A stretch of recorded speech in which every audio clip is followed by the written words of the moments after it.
warahmatullahi wabarakatuh. Selamat malam. Suara saya bisa terdengar? Terdengar, Bu. Selamat malam. Malam terdengar, Bu. Ya. Oke, kita akan bahas malam ini yaitu mengenai komunikasi pemasaran global. Nah, penting nggak komunikasi? Penting sekali, Bu. Penting sekali ya. Itu apalagi di sini kita bicaranya adalah terkait dengan pemasaran. Nah, seperti kita tahu bahwa pemasaran itu justru yang menjadi modal utamanya adalah komunikasi, ya. Nah, komunikasi secara internal saja atau di dalam negeri sesama orang Indonesia misalkan gitu ya, itu aja sering ada miskom. Nah, ini bagaimana nih komunikasi kalau udah lintas negara gitu ya. Kita juga udah belajar bagaimana lingkungan dari pemasaran global terkait dengan budaya, terkait dengan apa karakteristik dari setiap negara yang harus dipelajari ya oleh seorang pemasar gitu atau perusahaan global ya, perusahaan multinasional. Nah, sekarang kita akan membahas berkaitan dengan komunikasi ini gitu ya. Sebelumnya, sebelum masuk ke komunikasi pemasaran global, kita bahas secara umum dulu apa yang dimaksud dengan komunikasi pemasaran atau marketing communication. Nah, di sini komunikasi pemasaran itu sendiri adalah kegiatan ya, salah satu kegiatan atau kegiatan inti malah seharusnya. Kegiatan inti dari pemasaran yang berupaya untuk menyebarkan informasi ya. Nah, ada penyebaran informasi di situ, ya namanya juga pemasaran kan. Berarti bagaimana bisa menawarkan satu produk gitu ya, tentu dengan adanya penyebaran informasi. Selain itu juga kegiatan komunikasi pemasaran ini juga upaya untuk bisa memengaruhi ya, untuk bisa mempengaruhi atau mengingatkan pasar sasaran agar bersedia menerima, membeli, dan bahkan loyal ya bahkan menjadi pelanggan yang loyal gitu terhadap suatu produk ya terhadap suatu produk. Nah, jadi dari situ maka tujuan komunikasi itu yang pertama adalah penyebaran informasi. Ya, apa yang disebarkan informasi yang paling sering itu adalah terkait tentang produknya dan juga harganya. Itu ya, itu kan yang paling umum dilakukan. Nah, yang kedua, memengaruhi konsumen. Jadi, konsumen ini dipengaruhi supaya mereka mau membeli atau paling tidak ya, belum misalkan belum sampai kepada pembelian tapi bisa menarik perhatiannya. Ya, menarik perhatian terutama konsumen-konsumen yang sudah yang sudah menjadi pelanggannya dari kompetitor atau pesaing gitu. Ya, supaya mereka mau beralih merek. Nah, ini juga menjadi tujuan dari komunikasi. Yang ketiga, mengingatkan audiens atau konsumen untuk melakukan pembelian ulang, gitu ya. Nah, ini tiga tujuan utama dari komunikasi. Ya, banyak tujuan yang lainnya tentunya, ya. Terkait dengan respon komunikasi, tujuan dan respon komunikasi di sini adalah dari audiens, gitu ya. Nah, ada tiga respon komunikasi yang diberikan oleh audiens itu. Satu adalah efek kognitif. Efek kognitif. Artinya di sini komunikasi itu direspon dengan membentuk kesadaran terhadap informasi tertentu. Jadi artinya gini, ketika perusahaan mulai mempromosikan produknya gitu ya dalam rangka memasarkan produk ya dalam rangka memasarkan produknya gitu. Penyebaran informasi yang dilakukan itu bisa memberikan kesadaran terhadap audiens, terhadap konsumen ya secara kognitif gitu. Jadi membuat mereka yang tadinya nggak tahu jadi tahu gitu. Yang nggak paham jadi paham ya. Nah, itu efek kognitif. Ada juga secara afektif. ya, efek afektif.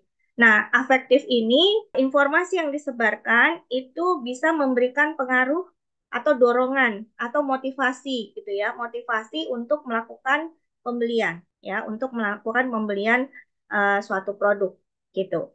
Nah, respon yang ketiga yaitu efek konatif. Ya, apa itu? Nah, di efek konatif ini dengan informasi yang diberikan, ya, dengan penyebaran informasi yang dilakukan oleh perusahaan akan memberikan pengaruh kepada customer atau kepada audiens untuk berperilaku tertentu gitu. Jadi dia ada punya apa namanya? Ada membentuk perilaku, ya, membentuk perilaku terutama dalam hal ini terkait dengan repeat order atau pembelian ulang. Karena dia sudah pertama kan sudah kena nih efek afektifnya gitu ya. Dari informasi yang diberikan terus kena gitu. Yang pertama kan tadi kognitif, secara kognitif kan oh dia tahu oh ada merek ini ternyata ya, ada produk ini ya ternyata misalkan gitu ya. Nah, karena bahasa pemasarannya sangat bagus, sehingga yang tadi cuma oh ada ya merek itu ternyata oh ada produk ini ya itu akhirnya mau beli gitu ya. Nah itu sudah masuk ke efek afektifnya. Nah setelah membeli kan digunakan gitu ya, produk tersebut digunakan. Nah pada saat setelah digunakan cocok gitu ya, maka muncul respon yang ketiga yaitu efek konatif, di mana di sini si pembeli, si pelanggan, ya si customer ini itu sudah berubah perilakunya menjadi pelanggan gitu ya. Karena kalau sudah menjadi pelanggan itu berarti dia sudah melakukan pembelian ulang. Nah, ini respon dari komunikasi itu. Oke, kemudian juga respon komunikasi terhadap perilaku pembelian itu ya, ini bisa ada dijabarkan lagi yaitu dari komunikasi yang dilakukan oleh para pemasar gitu ya. Maka responnya terhadap perilaku pembelian itu si customer atau si pembeli gitu ya itu sudah menyadari ya sudah sangat menyadari produk yang diinginkannya atau yang diharapkannya gitu ya, dan pelanggan itu ya customer itu sangat suka dan berusaha gitu. Dia sudah menyukai dan berusaha untuk kepo, cari lebih tahu lebih lanjut gitu, ya. Lalu kemudian ada juga pelanggan apa customer itu yang mencoba membandingkan dengan harapannya. Jadi misalkan dia tahu ada satu produk ini, terus dia punya harapan kalau misalkan ada produk yang seperti apa harapannya gitu ya. Nah, itu dibandingkan gitu, ya, sesuai nggak dengan yang diharapkan dia gitu ya. Nah, berikutnya mengambil tindakan apakah membeli atau tidak membeli, ya. Nah, berikutnya juga apakah membeli kembali atau pindah ke merek lain, gitu, ya.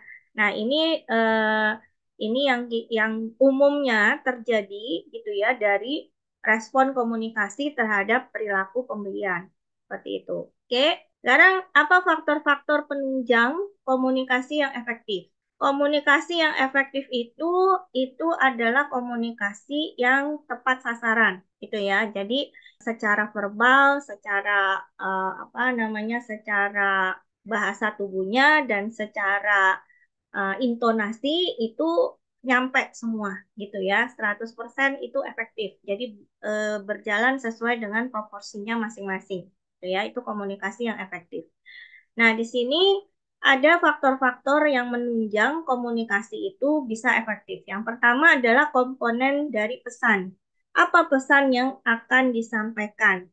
Nah, di dalam komunikasi pemasaran, pesan itu tentu harus dibuat atau didesain semenarik mungkin, ya kan? Kan kita seringkali apa ya, yang tadinya nggak punya rencana beli, akhirnya jadi beli gitu. Karena apa? Karena apa? Bahasa promosinya, bahasa pemasarannya gitu ya. Pesan yang dikemas atau yang didesain dengan sangat menarik sehingga akhirnya menggelitik kita untuk coba gitu ya misalkan seperti itu gitu ya. Terus pesan itu harus menggunakan lambang-lambang atau logo misalkan gitu ya, atau ya gambar-gambar misalkan, yang itu tertuju kepada pengalaman antara si komunikator dengan komunikan. Jadi yang menyampaikan pesan dengan yang menerima pesan, sehingga itu sama-sama mengerti. Jadi ada simbol-simbol gitu ya yang sama-sama dimengerti antara si pemberi pesan dengan penerima pesan ya. Nah, pesan juga harus bisa membangkitkan kebutuhan pribadinya si komunikan atau si penerima pesan. Jadi dia bisa memunculkan tadi ya adanya kebutuhan gitu dari apa yang yang disampaikan dari pesan tadi ya. Lalu pesan juga harus mampu menyarankan beberapa cara untuk memperoleh kebutuhan tersebut. Jadi artinya di dalam komunikasi pemasaran itu, komponen pesan itu harus bisa nih memberikan saran atau cara gitu ya, bagaimana kebutuhan dari si komunikan atau si penerima pesan atau dalam hal ini customer itu bisa tahu bagaimana cara dia memperoleh kebutuhannya gitu untuk memenuhi kebutuhannya. Seperti itu. Nah, berikutnya ada komponen komunikan. Komunikan di sini adalah si penerima pesan ya. Jadi penerima pesan atau audiens atau customer ya. Nah, di sini dari si komunikan itu sendiri dia bisa dan paham gitu ya, paham betul pesan komunikasi yang disampaikan sehingga si konsumen itu sadar kalau keputusannya sesuai dengan tujuannya ya. Nah, ini dari sisi si komunikan. Lalu pada saat mengambil keputusan ya si komunikan ini dia sadar gitu kalau keputusannya itu sangat berkaitan dengan kepentingan pribadinya. Jadi memang dia benar-benar utuh gitu ya, tahu gitu, oh ada produk ini nih gitu ya, sudah dia tahu, dia baca data tuh dia dapat informasi gitu kan. Nah, kemudian pada saat dia mengambil keputusan itu, dia sadar kalau keputusannya itu memang sangat relevan atau sangat berkaitan dengan kepentingannya, ya. Dan si komunikan ini juga bisa untuk menepati ya, menepati keputusannya atau menepati ini ya, apa janjinya dia untuk melakukan pembelian gitu ya, baik secara mental maupun fisik gitu ya. Nah, ini faktor-faktor penunjang agar komunikasi itu efektif gitu ya. Nah, berikutnya adalah komponen komunikator. Jadi ini masih faktor-faktor tadi ya. Jadi ada tiga poin ya di dalam komunikasi itu, yaitu yang pertama adalah pesan, lalu si komunikannya dan si komunikatornya. Nah, dari sisi komunikator ya, di situ ada yang namanya kepercayaan kepada komunikator ya. Jadi trustworthiness atau kepercayaan kepada komunikator. Itu yang bisa memengaruhi komunikasi itu efektif atau tidak. Artinya siapa nih yang memberikan pesan gitu? Dia layak dipercaya atau enggak gitu. Informasi yang disebarkan itu bisa dipertanggungjawabkan atau enggak ya.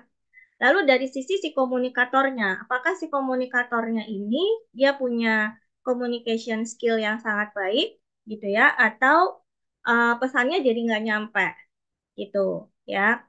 Lalu ada komponen yang namanya kekuasaan atau source power, yaitu di mana si komunikator ini dia punya kemampuan untuk menimbulkan satu kepatuhan. Jadi dia bisa memengaruhi lah, istilahnya seperti itu, gitu ya. Terus expertise atau keahlian dari komunikator itu sendiri. Ya tadi ya dia punya communication skill, dia punya selling skill gitu ya. Nah, itu sangat berpengaruh terhadap komunikasinya si komunikator ini ya. Dan juga attractiveness atau daya tarik. Ya, komunikator ini dia punya daya tarik nggak? Dia bisa apa ya? Bisa orang tuh seneng gitu ya, diajak ngobrol gitu atau dijelasin gitu. Cara berbicaranya, cara menyampaikannya gitu. Nah, itu attractiveness atau daya tarik ya. Nah, itu tadi komponen-komponen yang bisa mempengaruhi komunikasi itu efektif.